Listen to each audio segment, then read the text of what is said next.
ರಾಷ್ಟ್ರೀಯ ಕಾನೂನು ಸೇವೆಗಳ ಪ್ರಾಧಿಕಾರ ಮತ್ತು ರಾಜ್ಯ ಕಾನೂನು ಸೇವೆಗಳ ಪ್ರಾಧಿಕಾರದ ನಿರ್ದೇಶನದ ಮೇರೆಗೆ ದಾವಣಗೆರೆ ಜಿಲ್ಲೆಯ ಎಲ್ಲ ನ್ಯಾಯಾಲಯಗಳಲ್ಲಿ ಮಾರ್ಚ್ 14ರಂದು ರಾಷ್ಟ್ರೀಯ ಲೋಕ್ ಅದಾಲತ್ ಆಯೋಜಿಸಲಾಗಿದೆ ಎಂದು ಜಿಲ್ಲಾ ಮತ್ತು ಸತ್ರ ನ್ಯಾಯಾಧೀಶೆ ಡಿಕೆ ವೈಲಾ ತಿಳಿಸಿದರು. ಸುದ್ದಿಗೋಷ್ಠಿಯಲ್ಲಿ ಮಾತನಾಡಿದ ಅವರು, ದಾವಣಗೆರೆ ಜಿಲ್ಲಾ ಕಾನೂನು ಸೇವೆಗಳ ಪ್ರಾಧಿಕಾರದ ವತಿಯಿಂದ ಜಿಲ್ಲೆಯಲ್ಲಿರುವ ಎಲ್ಲ ನ್ಯಾಯಾಲಯಗಳಲ್ಲಿ ಲೋಕ್ ಅದಾಲತ್ ಆಯೋಜಿಸಲಾಗಿದ್ದು, ಪಿಂಚಣಿ ಪ್ರಕರಣ, ವೇತನ ಭತ್ಯೆ ಸಂಬಂಧಿಸಿದ ಪ್ರಕರಣಗಳು, ವಿದ್ಯುತ್ ಹಾಗೂ ನೀರಿನ ಶುಲ್ಕ, ಕಾರ್ಮಿಕರ ವೇತನ, ಕಾರ್ಮಿಕರ ವಿವಾದ ಸೇರಿದಂತೆ ಇತರೆ ಪ್ರಕರಣಗಳನ್ನು ಪರಸ್ಪರ ಮಾತುಕತೆಯ ಮೂಲಕ ಬಗೆಹರಿಸಿಕೊಳ್ಳಬಹುದು ಎಂದರು. ಜಿಲ್ಲಾಧಿಕಾರಿ ಗಂಗಾಧರ್ ಸ್ವಾಮಿ ಮಾತನಾಡಿ, ಲೋಕ್ ಅದಾಲತ್ ಮೂಲಕ ನ್ಯಾಯಾಲಯದಲ್ಲಿ ಚಾಲ್ತಿಯಲ್ಲಿರುವ ಹಾಗೂ ವ್ಯಾಜ್ಯಪೂರ್ವ ಪ್ರಕರಣಗಳನ್ನು ಶೀಘ್ರವಾಗಿ ಪರಿಹರಿಸಿಕೊಳ್ಳಲು ಸಾರ್ವಜನಿಕರಿಗೆ ಅವಕಾಶ ಕಲ್ಪಿಸಿಕೊಡಲಾಗಿದೆ. ಸಿವಿಲ್ ಹಾಗೂ ಕ್ರಿಮಿನಲ್ ಪ್ರಕರಣಗಳು, ಮೋಟಾರ್ ವಾಹನ ಅಪಘಾತ ಪರಿಹಾರ ಪ್ರಕರಣಗಳು, ಚೆಕ್ ಅಮಾನ್ಯ ಪ್ರಕರಣಗಳು, ಭೂಸ್ವಾಧೀನ ಪರಿಹಾರ ಪ್ರಕರಣಗಳು, ಬ್ಯಾಂಕ್ ಸಾಲ ವಸೂಲಾತಿ ಪ್ರಕರಣಗಳನ್ನು ಲೋಕ್ ಅದಾಲತ್ನಲ್ಲಿ ಪರಿಹರಿಸಿಕೊಳ್ಳಬಹುದು ಎಂದರು. ಸುದ್ದಿಗೋಷ್ಠಿಯಲ್ಲಿ ಹಿರಿಯ ಸಿವಿಲ್ ನ್ಯಾಯಾಧೀಶರಾದ Mahaveer Karennanavar, SP HT. Shekhar, CEO Gette Madhav Vitthalrao, ವಕೀಲರ ಸಂಘದ ಅಧ್ಯಕ್ಷರು ಸೇರಿದಂತೆ ಮತ್ತಿತರರಿದ್ದರು. ದಾವಣಗೆರೆಯಲ್ಲಿ ಇರುವಂತಹ ಪ್ರಕರಣಗಳ ಬಗ್ಗೆ ಡಿಸ್ಪೋಸ್ ಮಾಡ್ಬೋದು, ಏನು ಪ್ಲ್ಯಾನ್ ಮಾಡಿದ್ದೀವಿ ಅಥವಾ ಏನು ಅಪೇಕ್ಷೆ ಇದೆ ಅನ್ನೋ ಬಗ್ಗೆ ಹೇಳಲಿಕ್ಕೆ ಈ ಒಂದು ಸಭೆ ಕರೆದಿದ್ವಿ. ಮೊದಲಿಗೆ ನಾನು ಏನು ಹೇಳೋದಂದರೆ, ಯಾವ ಥರ ನಾವು ಏನೇನು ಮಾಡೋಕ್ಕಿಂತ ಮುಂಚೆ ಫಸ್ಟ್ ಹೇಳೋದಂದರೆ, ಯಾವುದೇ ಒಂದು ಪ್ರಕರಣ ಇವತ್ತಿನ ಕಾಲದಲ್ಲಿ ಕೇಸ್ಗಳು ಕೋರ್ಟ್ನಲ್ಲಿ ಪೆಂಡಿಂಗ್ ಇದ್ದ ಬಗ್ಗೆ ನಾವು ತಮ್ಮೆಲ್ರಿಗೂ ಗೊತ್ತಿರೋ ಹಾಗೆ ಇವತ್ತಿನ ಕಾಲದಲ್ಲಿ ಆನ್ಲೈನ್ ಅಥವಾ VC ಮುಖಾಂತರ ಪ್ರಕರಣಗಳನ್ನು ನಾವು ಡಿಸ್ಪೋಸ್ ಮಾಡ್ಬೋದು. ಅಂಥ ಒಂದು ಸಂದರ್ಭದಲ್ಲಿ ನಮಗೆ ವಿಶೇಷವಾಗಿ ನಮ್ಮ ಚನ್ನಗಿರಿನಲ್ಲಿ ಒಂದು MVC ಕೇಸ್ನಲ್ಲಿ ಒಂದು ಅರ್ಜಿ ಪರಿಹಾರಕ್ಕೆ ಅಂತ ಅರ್ಜಿ ಕೊಟ್ಟಿದ್ದು, ಚನ್ನಗಿರಿ ನ್ಯಾಯಾಲಯದಲ್ಲಿ ಅದು ಪೆಂಡಿಂಗ್ ಇತ್ತು. ಇನ್ಶೂರೆನ್ಸ್ ಕಂಪನಿಯವರು ಬಂದಿದ್ದರು. ಕಾಂಪನ್ಸೇಷನ್ನ ಯಾವ ರೀತಿ ಕೊಡಬೇಕು ಅನ್ನೋದು ಈ ಸತಿ ಚರ್ಚೆ ಅದನ್ನು ಆನ್ಲೈನ್ ಮುಖಾಂತರ ಆಗಿದೆ.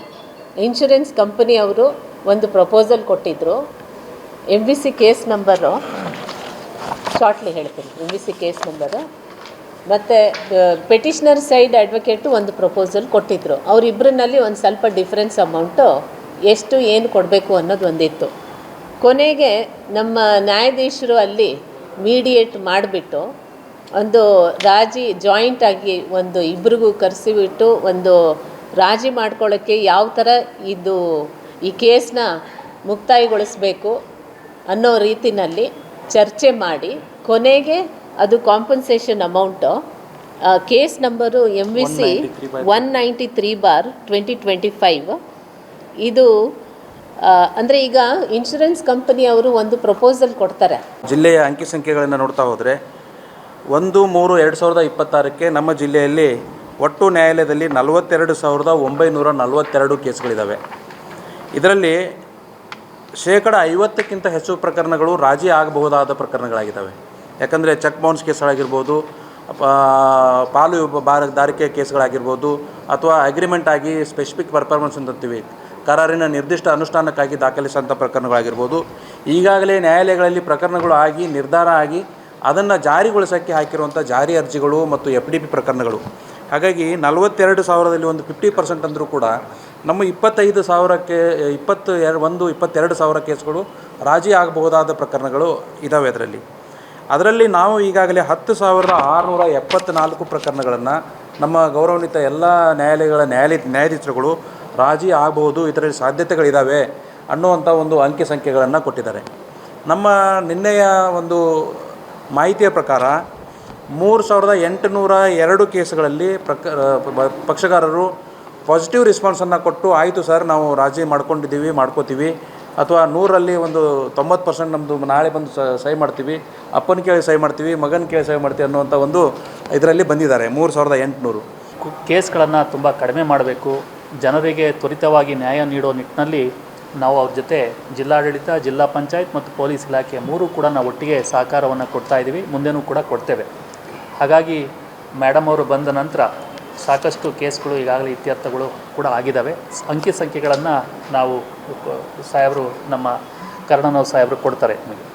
ಇದಲ್ಲದೆ ಮೇಡಮ್ ಅವರು ಮತ್ತು ನಮ್ಮ ಸರ್ಕಾರದ ಸೂಚನೆಯಂತೆ ನಾವು DC court, AC court, tahsildar court ಮತ್ತು DDLR, ADLR ಕೋರ್ಟಲ್ಲಿ ಇರ್ತಕ್ಕಂಥ ಪ್ರಕರಣಗಳನ್ನು 90 ದಿನದ ಒಳಗಾಗಿ ನಾವು ಅರ್ಜಿಗಳನ್ನು, ಕೇಸ್ಗಳನ್ನು ಇತ್ಯರ್ಥ ಪಡೋದಕ್ಕೆ ನಾವು ಎಲ್ಲ ಕ್ರಮ ಕೈಗೊಂಡಿದ್ದೇವೆ. ನಮ್ಮ ಜಿಲ್ಲೆಯಲ್ಲಿ ಸುಮಾರು 4,000ಕ್ಕೂ ಹೆಚ್ಚು ಕೇಸ್ಗಳಿದ್ವು ಎಲ್ಲ ಕೋರ್ಟ್ಗಳಿಂದ.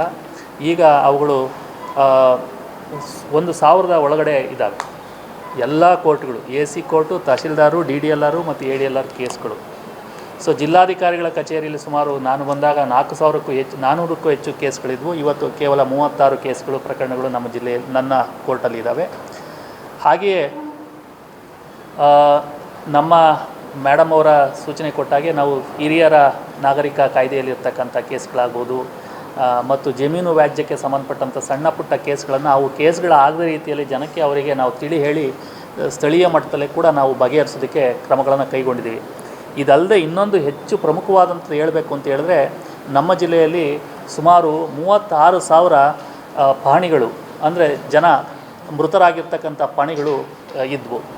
ಈ ಒಂದು ವಿಚಾರಕ್ಕೆ ಸಂಬಂಧಪಟ್ಟಂತೆ ನಾವು ಈಗಾಗಲೇ ಸುಮಾರು 15 ದಿನಗಳ ಹಿಂದೆ ಮಾನ್ಯ ಜಿಲ್ಲಾ ಸತ್ರ ನ್ಯಾಯಾಧೀಶ ಮೇಡಮ್ರವರ ನೇತೃತ್ವದಲ್ಲಿ ಸಭೆಯನ್ನು ಮಾಡಿದ್ದೆವು. ಸಭೆಯಲ್ಲಿ ನಮಗೆ ಪೊಲೀಸ್ ಇಲಾಖೆಗೆ ಸಂಬಂಧಪಟ್ಟಂತೆ ಎಸ್ಪೆಷಲಿ 2 ಪ್ರಕರಣಗಳು ಇದು ನಮ್ಮ ಈ ಒಂದು ವ್ಯಾಪ್ತಿಗೆ ಪಡುತ್ತೆ. ಒಂದು ದಂಡನೀಯವಾಗಿರ್ತಕ್ಕಂಥ ಪ್ರಕರಣಗಳು, ಅದರ ಜೊತೆಗೆ ರಾಜಿ ಆಗ್ತಕ್ಕಂಥ ಪ್ರಕರಣಗಳು. ನಾವೆಲ್ಲವನ್ನು ಮಾಹಿತಿಯನ್ನು ತೆಗೆದಾಗ ರಾಜಿ ಆಗ್ತಕ್ಕಂಥ ಪ್ರಕರಣಗಳಲ್ಲಿ ಸುಮಾರು 770 ಪ್ರಕರಣಗಳನ್ನು ನಾವು ಐಡೆಂಟಿಫೈ ಮಾಡಿದ್ದೆವು. ಅದರಲ್ಲಿ 407 ಪ್ರಕರಣಗಳು ಈಗಾಗಲೇ ಇತ್ಯರ್ಥವಾಗಿದ್ದಾವೆ. ಅದರ ಜೊತೆಗೆ 363 ಪ್ರಕರಣಗಳು ಇನ್ನೂ ಬಾಕಿ ಇದೆ. ಅವನನ್ನು ಕೂಡ ಈ ಲೋಕ ಅದಾಲತಲ್ಲಿ ಕ್ಲೋಸ್ ಮಾಡೋಕ್ಕೆ ನಾವು ಕ್ರಮಗಳನ್ನು ಕೈಗೊಂಡಿದ್ದೇವೆ. ಅದ್ರ ಜೊತೆಗೆ ದಂಡನೀಯ ಪ್ರಕರಣಗಳು, ಅಂದರೆ ಈ ಪೆಟ್ಟಿ ಕೇಸ್ಗಳಿರ್ಬೋದು ಮತ್ತು IME ಕೇಸ್ಗಳಾಗಿರ್ತದೆ, ಸ್ಪಾಟ್ ಫೈನು, ಅದ್ರ ಜೊತೆ ಕೋಟ್ಪಾ ಆ್ಯಕ್ಟಲ್ಲಿರ್ತಕ್ಕಂಥ ಪ್ರಕರಣಗಳು, ಇವೆಲ್ಲ ದಂಡನೀಯ ಪ್ರಕರಣಗಳು. ಭಾಳಷ್ಟು ಜನಕ್ಕೆ ಸ್ಪಾಟ್ ಫೈನ್ ಕಟ್ಟಿಬಿಟ್ಟು ಕ್ಲೋಸ್ ಮಾಡ್ಕೊಳ್ಳೋಕ್ಕೆ ಅವಕಾಶ ಇರುತ್ತೆ. ಸೊ ಆ ಹಿನ್ನೆಲೆಯಲ್ಲಿ ಅಂಥದ್ರಲ್ಲಿ ಸುಮಾರು 21,974 ಪ್ರಕರಣಗಳನ್ನು ನಾವು ಐಡೆಂಟಿಫೈ ಮಾಡಿದ್ದೆವು.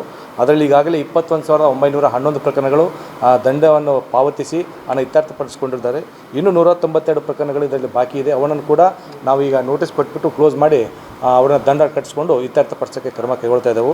ಅದ್ರ ಜೊತೆಗೆ ಮೇಡಮ್ ಅವರು ಹೇಳಿದ ಹಾಗೆ ಭಾಳ ಇಂಪಾರ್ಟೆಂಟ್ ಆಗಿರ್ತಕ್ಕಂಥದ್ದು ನೆಗೋಷಿಯಬಲ್ ಇನ್ಸ್ಟ್ರೂಮೆಂಟ್ ಆ್ಯಕ್ಟ್, ಏನು ಚೆಕ್ ಬೌನ್ಸ್ ಕೇಸ್ ಅಂತ ಹೇಳ್ತೇವೆ.